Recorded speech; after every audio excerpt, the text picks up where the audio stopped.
Ka thënë Alaihi salatu vesselam, ai njeri që ka përzihet me njerëzit dhe ban sabër, është më i mirë sa njeri që ka izolohet.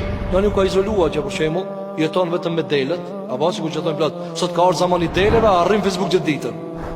Çfarë ka thënë se ka ardhur zamani deleve? Shko te delet, ama leto vëzë me dele. A me njerëzit? Me njerëzit.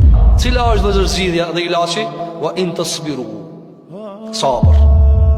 Dhe sabri vëzër është zgjidhja, është operacioni pagërshan i shumë prej punëve. Pagërshan ban operaci.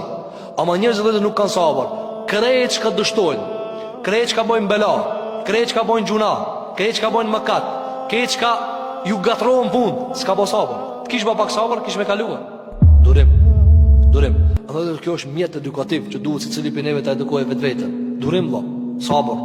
Sot jemi në kohën e durimit vëllazër. A di ceni i parë që duhet na me kuptu që duhet me durue. A di sot bota këtë këto që mirën me qetësimin e njerëzve dhe me krijimin e barrave ndryshme për me qetësu njerëzit. Pse janë të ndodhur këto sene vëllazër? Po 8 miliardë ka dunjaja. 8 miliardë. Zahmet i madh. S'ket zahmet madh, çfarë do të më bë? Sabër.